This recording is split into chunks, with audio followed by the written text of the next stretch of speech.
It's Charlie XCX and Apple on Made in Kent Radio for your Tuesday morning. Now, very pleased to welcome my guest onto the show.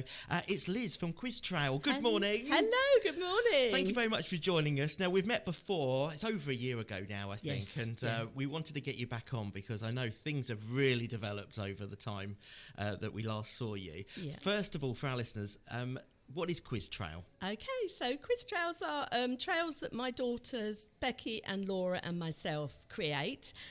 What they came about was when they were younger, and I've got a son as well, the family we'd go out to places, visit, we'd walk around the middle bit, we'd have an ice cream, we'd have something to eat, and then we'd go home.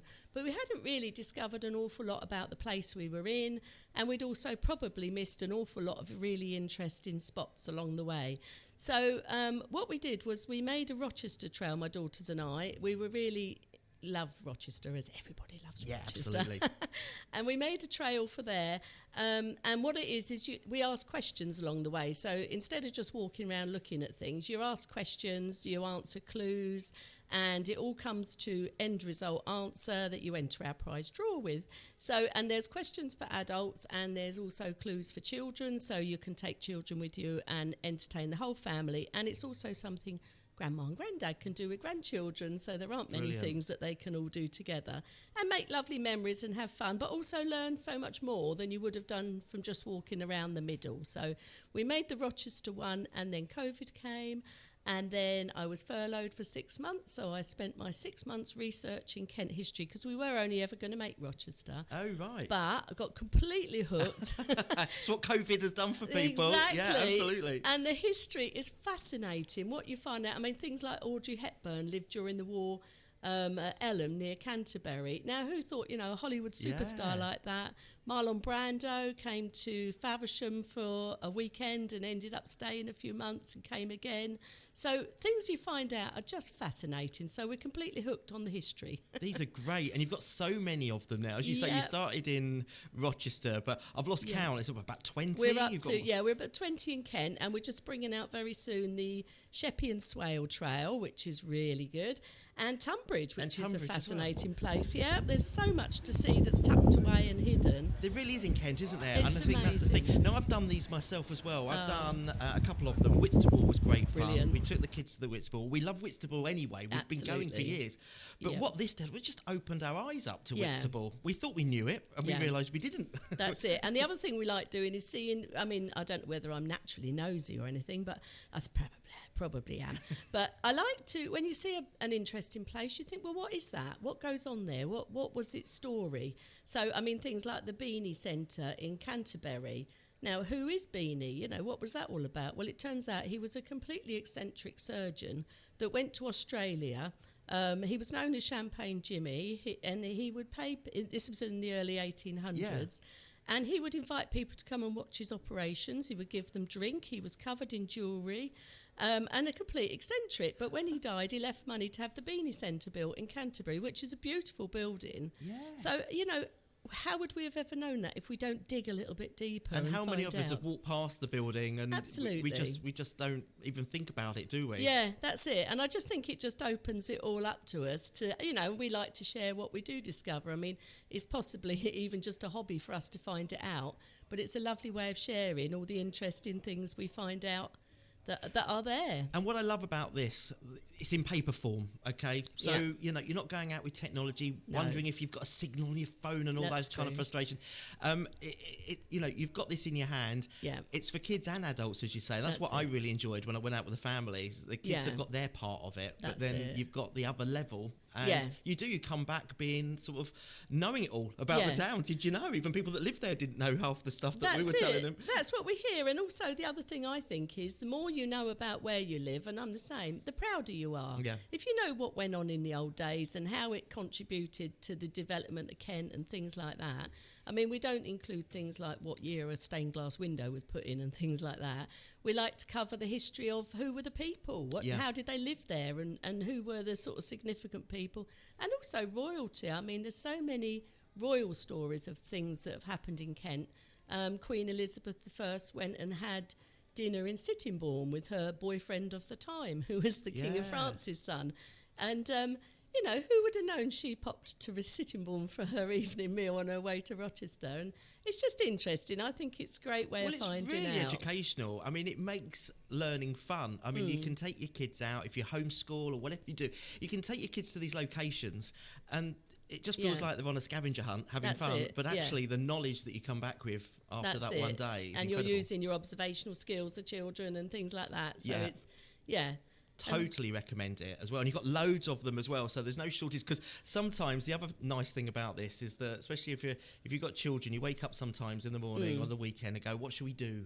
What should we do today? Or where should we go? Yeah. Well, you've got 20 ideas so far here. That's it. That's going to keep you going. And it's a day out, lovely locations. Yeah, that's it. And there's no time limit. You can stop at any point. And in most towns, the vast majority, there are local shops or museums or the libraries selling them. So they are just $5.99 each as well. So we keep them as low as possible for pricing. So that and you only need to share one copy. So you just need to buy one copy and then you've all got a day out doing something fun together. So fantastic. I'm looking for the Herne Bay one, Liz, because there is a Herne Bay one. Yeah, I went to Herne Bay at the weekend. Oh, right. And I like Herne Bay. It's lovely down there. Yeah, and what I like in Herne Bay, my favourite story is the clock tower. So, of course, we all see the clock tower in Herne Bay, great big monument. Well, that was Anne Thwaites who paid for that, and her name is on the side of it. And she was a big fan. She would visit there regularly. She'd married a very, very wealthy man. She had a few emotional issues herself.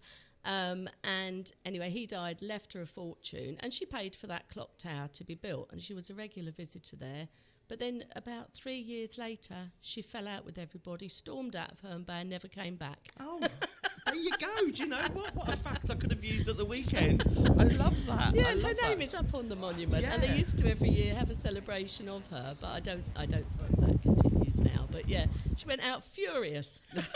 And that's what's great about these books. I must admit, I don't know if you've got anything about the pier in there as well, because we wondered, was the pier? Did it used to be longer? Was the bit out in the sea? Yes, it was. Used to be a whole long pier. It was a longer pier. That's right, and that bit out in the sea is the original sort of end. And I believe during the war it was to do with that. It was something to do with did it get damaged or something had happened during the war, the Second World War. That damaged it, but that's the original end. Fascinating. I'll tell you what, if you have one of these quiz trail books, you'll learn interesting facts about your locations like that.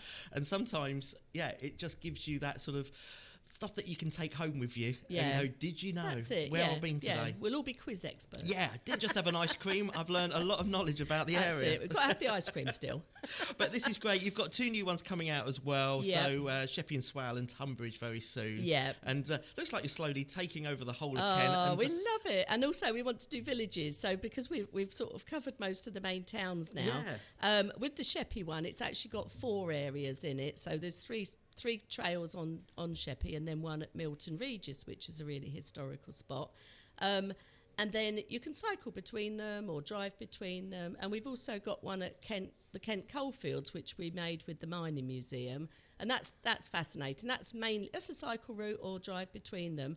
And that takes you to the 3 pits where there were pits, and that's another side of Kent. It's sort of, obviously, everybody knows there was mining and everything, but it's it's actually looking at it and going to see what is still there from the communities, and that's great. It's a brilliant area. And what I love about them, they're challenging. You need your observation, but they're not difficult. No. You can get there. I mean, that's the thing. Yeah. It's on a good level. That you may be sort of having to think a little bit in an area for a while, but you'll get there. It's not a Mensa test, and it's not a Mensa test. It's fun. Yes. That's the thing.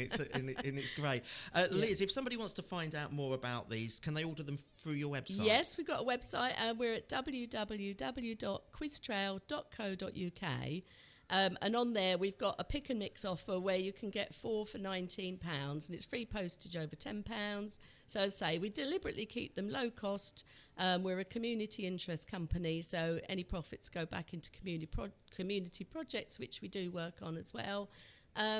And it's just a great way of getting the family out, having fun together. Absolutely. It's cheaper than a couple of ice creams. Certainly it's worth doing it. Liz, thank you so much indeed for joining us. Keep in touch. I know you're a member of Made in Kent too, and you'll be down here Thursday for our networking event. Definitely. So if you want to meet Liz, I'm sure she'll have some quiz trails to hand as well, so you can have a look at.